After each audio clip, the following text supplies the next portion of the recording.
Hello बच्चों, मैं doctor छाया सक्सेना। चलिए आज हम लोग स्पर्श का दुख का अधिकार चैप्टर के एमसीक्यूज करते हैं। एमसीक्यू करने से ये होगा कि आप लोगों को एक तो पूरा चैप्टर क्लियर हो जाएगा और समटाइम्स ना वन वर्ड क्वेश्चंस भी आ जाते हैं, एमसीक्यूज आते हैं, तो पूरा चैप्टर समझने में आप लोगों को बहुत हेल्प मिलेगी। ठीक है, चलिए शुरू करते हैं। पहला क्वेश्चन है कि दुख का अधिकार पाठ के अनुसार कौन सी चीज मनुष्यों को विभिन्न श्रेणियों में बांट देती है?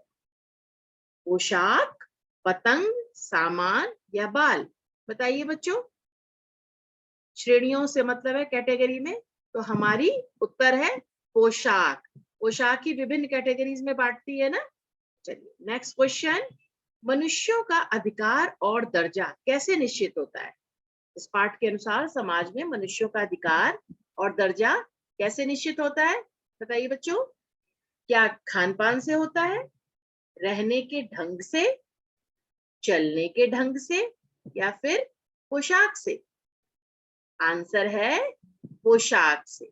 पोशाक से मनुष्यों का अधिकार और दर्जा समाज में हम जैसे कपड़े पहनते हैं उससे निश्चित होता है। ठीक है। अब थर्ड है, कौन बंद दरवाजे खोल देती है? याद आया ना कि समाज में हमारे लिए सारे बंद दरवाजे खुल जाते हैं, तो वो कौन है जिससे जो खोल देती है? हमारी पोशाक खोलती है, या हमारी विचारधारा, या हमारे काम, या फिर हमारा खान पान? तो आंसर है हमारी पोशाक। हमारी पोशाक ही समाज में हमारे लिए बंद दरवाजे मतलब सारे अवसर, बहुत सारे अवसर हमारे लिए खोल देती है। ठीक है, अब अगला पढ़ते हैं। बंधन और अड़चन का कारण कौन बन जाती है? वर्ग, व्यवहार, स्तर, या फिर पोशाक? इसका आंसर भी वही पोशाक। वो था ना कि हम कई बार नीचे जाना चाहते हैं, नीचे वर्ग के साथ मिलना जुलना चाहते हैं, उनका दुख बांटना चाहते हैं, पूछना चाहते हैं, लेकिन हमारे लिए बंधन का कारण बन जाती है। कौन बन जाती है? पोशाक। लेखक ने स्वयं की तुलना किससे की है? चादर से, कपड़े से, बंधन से, या फिर कटी पतंग से? कटी पतंग से आंसर है। वो था ना, वायु की लहरें सहसा कटी पतंग को नीचे नहीं आने देती, है ना। तो आंसर है कटी पतंग से। हमारी पोशाक भी हमें नीचे नहीं आने देती, तो तुलना की है अपनी। अधेड़ स्त्री, अब नेक्स्ट क्वेश्चन है, अधेड़ स्त्री कहाँ खरबूजे बेच रही थी? वो जो अधेड़ स्त्री थी ना, फुटपाथ पर, दुकान पर, ठेले पर, या सिर पर? कहाँ पर बेच रही थी अधेड़ स्त्री? फुटपाथ पर। आंसर हुआ फुटपाथ पर वो खरबूजे बेच रही थी। बाजार के लोग अधेड़ स्त्री को किस नजर से देख रहे थे? सहानुभूति से देख रहे थे, या घृणा से, दया से देख रहे थे, या दुखी बहुत थे? घृणा से देख रहे थे। बाजार के लोग सब नहीं कह रहे थे कैसी स्त्री है ये, घृणा से देख रहे थे। ठीक है बच्चों, क्लियर होता जा रहा है ना साथ के साथ? अब देखिए पूरा चैप्टर कितने अच्छे से क्लियर हो रहा है। फुटपाथ पर स्त्री के समीप बैठने में लेखक के समक्ष क्या बाधा उत्पन्न हुई? पतंग, डोरी, पोशाक, या खरबूजे? फिर वही पोशाक की बाधा उत्पन्न कर रही थी ना। लेखक चाह रहे थे नीचे जाएं, उससे बात करें, उससे पूछें, लेकिन नहीं जी, पोशाक बाधा बन गई। अब ये एक वाक्य है, इस चैप्टर में आया है, इनके लिए बेटा बेटी खसम लुगाई सब रोटी का टुकड़ा है। तो यह वाक्य इस किसके लिए कहा गया है? इसमें जो इनके लिए आया है ना, इनके लिए, ये किसके लिए कहा गया है? बाजार के लोगों के लिए, गरीबों के लिए, भिखारी के लिए, या अमीरों के लिए? तो ये जो इनके लिए वर्ड है वो है गरीबों के लिए। इनके लिए किसके लिए कहा गया है? गरीबों के लिए। तो बेटा बेटी कसम लुगाई सब रोटी का टुकड़ा है, ऐसी बात सब बाजार के लोग बोल रहे थे ना। अब नेक्स्ट पढ़ते हैं। खरबूजे बेचने वाली में से खरबूजे बेचने वाली से कोई खरबूजे क्यों नहीं ले रहा था? खरबूजे बहुत कीमती थे, या उसके खरबूजे सड़े हुए थे, या फिर उसके घर में सूतक चल रहा था, या उसके खरबूजे छोटे थे? बताइए। आंसर है उसके घर में सूतक चल रहा था। जब घर में किसी की मृत्यु होती है या जन्म होता है तो कुछ समय के लिए निषेध हो जाता है ना, कोई छूता नहीं है कि उनको। तो उस बूढ़ी स्त्री के घर में क्या चल रहा था? सूतक चल रहा था, इसलिए लोग उससे खरबूजे नहीं ले रहे थे। तो आंसर है उसके बेटे की मृत्यु के कारण उसके घर में सूतक चल रहा था। ठीक है, अब नेक्स्ट पढ़ते हैं। भगवाना अपने घर का पालन पोषण कैसे करता था? मतलब खर्चा कैसे चलाता था? वो परचून की दुकान लगाता था, या भीख मांगता था, या फिर व्यापार करता था, या फिर सब्जी और फल बेचता था स्पेशली? तो आंसर है भगवाना अपने घर का पालन पोषण सब्जी और फल बेचकर करता था। क्लियर बच्चों? नेक्स्ट पढ़ते हैं। बेटे की मृत्यु, बूढ़ी स्त्री का जो बेटा था उसकी मृत्यु कैसे हुई थी? बताइए। खेतों में गिरकर, कुल्हाड़ी लगने से, बिच्छू के काटने से, या फिर सांप के डसने से? आंसर है सांप के डसने से। वो गीली मेड़ पर जो सांप नहीं लेटा हुआ था, तो वो सुबह सुबह लड़का जा रहा था खरबूजे तोड़ने के लिए, तो फिर सांप ने उसको डस लिया था। ठीक है, अब नेक्स्ट पढ़ते हैं। लड़के की जान बचाने के लिए बूढ़ी स्त्री ने क्या किया? उसका लड़का जब मर गया, डॉक्टर को बुलाया था, या स्वयं उपचार किया, खुद ही करने लगी, या फिर झाड़ फूक करने वाले ओझा को बुलाया, या नीम हकीम को बुलाया? झाड़ फूक करने वाले ओझा को बुलाया। तो बूढ़ी स्त्री ने बुलाया था ना, ओझा बुला लाई थी, उसने मंत्र फूके, झाड़ फूक की, दान दक्षिणा बूढ़ी स्त्री ने सब दी, ये सब हुआ था ना। तो वो किसको बुला लाई थी? ओझा को बुला लाई थी।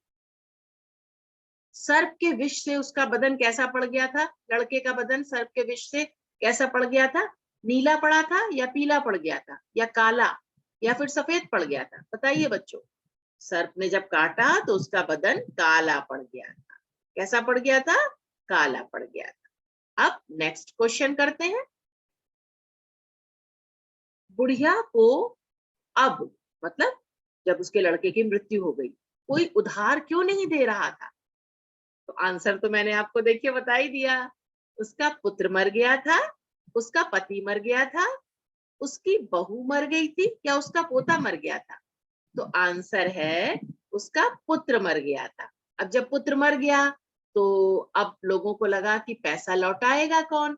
अगर हम लोग इसको पैसा दे देंगे तो पैसा लौटाने की तो कोई संभावना है नहीं, क्योंकि लड़का ही कमाता था। तो इसलिए अब लोगों ने उसको उधार देना बंद कर दिया था।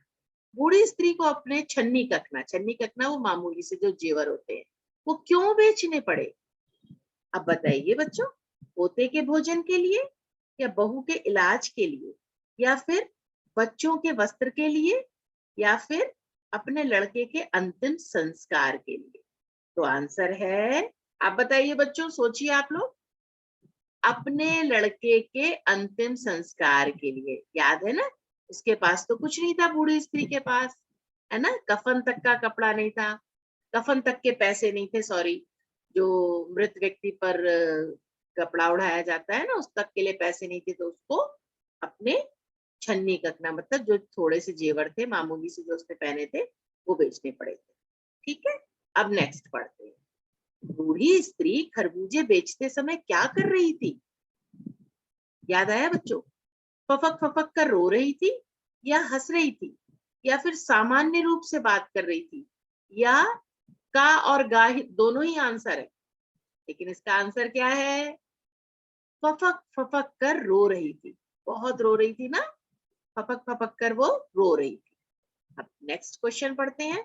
दुख का अधिकार कहानी जो है, इसमें बेहिया और पत्थर दिल ये वर्ड आए थे ना, किसे कहा है? किसे कहा है बताइए?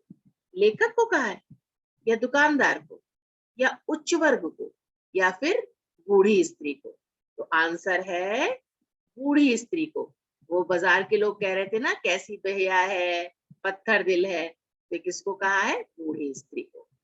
अब बताइए अगला क्वेश्चन है, किसके दुख को देखकर लेखक को अपने पड़ोस की महिला की याद आई? तो लेखक को याद आई थी ना पड़ोस में जो उनकी संभ्रांत महिला थी। बूढ़ी स्त्री के दुख को देखकर, या दुकान वाले के दुख को देखकर, या गरीब बच्चों के दुख को देखकर, या भगवाना के दुख को देखकर? किसके दुख को देखकर लेखक को पड़ोस की महिला की याद आई? तो आंसर है बूढ़ी स्त्री के दुख को देखकर लेखक को पड़ोस की महिला की याद आई। बूढ़ी स्त्री वही जिसका लड़का मर गया। अब नेक्स्ट पढ़ते हैं, संभ्रांत महिला पुत्र वियोग से कितने महीनों तक उठ ना सकी? याद है ना, 2.5 मास तक, 1 महीना, 2 महीना, या फिर 5 महीना? तो आंसर है 2.5 मास। 2.5 मास मतलब 2.5 महीने तक। तो वो 2.5 महीने तक शहर की स्त्री नहीं उठ सकी थी। क्यों? क्योंकि उसका पुत्र मर गया था। अब संभ्रांत महिला के दुख से लोगों को क्या महसूस हो रहा था? लोगों का मन पुत्र शोक से द्रवित हो उठा, या कोई फर्क नहीं पड़ा, या फिर लोग उसे भला बुरा कह रहे थे, या फिर लोग हंस रहे थे? तो आंसर है बच्चों, लोगों का मन पुत्र शोक से द्रवित हो उठा। ठीक है, क्योंकि वो अमीर थी तो शहर के लोगों का मन बड़ा ही दुखी था उसका दुख देखकर। ठीक है, अब अगला पढ़ते हैं, नाक ऊपर उठाए राह चलतों से ठोकर खाता मैं चला जा रहा था। इसमें मैं किसके लिए प्रयुक्त हो रहा है? कौन चला जा रहा था? लड़का, या दुकानदार, या फिर लेखक, या फिर राहगीर? तो आंसर है लेखक। कौन चला जा रहा था? नाक ऊपर उठाए, लास्ट में आ रहा है ना चैप्टर के, नाक ऊपर उठाए लेखक चला जा रहा है। अब नेक्स्ट क्वेश्चन पढ़ते हैं, बूढ़ी स्त्री को दुख मनाने का अधिकार क्यों नहीं था? बताइए बच्चों आप लोग, बूढ़ी स्त्री वो भी तो स्त्री है, क्यों नहीं था? इस पाठ के अनुसार बूढ़ी स्त्री को दुख मनाने का अधिकार क्यों नहीं था? अब ऑप्शन पे आते हैं, क्योंकि वह खरबूजे बेच रही थी, या क्योंकि वह पागल थी, या क्योंकि उसने अपना धर्म बदल लिया था, या क्योंकि वह गरीब थी? आंसर क्या है? क्योंकि वह गरीब थी। इस पाठ के अनुसार ये है, वो स्त्री बहुत गरीब थी, इसलिए उसे इवन दुख मनाने तक का अधिकार नहीं था। अब लास्ट क्वेश्चन पढ़ते हैं बच्चों, लेखक के अनुसार शोक करने के लिए क्या चाहिए? समय, करुणा होनी चाहिए, या दया, या सहूलियत? इस पाठ के अनुसार लेखक ने बताया था ना, शोक करने के लिए आंसर क्या है? सहूलियत होनी चाहिए। तो अब आप लोगों को आई थिंक सारा एमसीक्यू क्लियर हो गया होगा, चैप्टर क्लियर हो गया होगा, इससे आपको बहुत हेल्प मिलेगी। तो ठीक है बच्चों, फिर मिलते हैं अपने नेक्स्ट वीडियो में। तब तक के लिए थैंक यू, बाय बाय।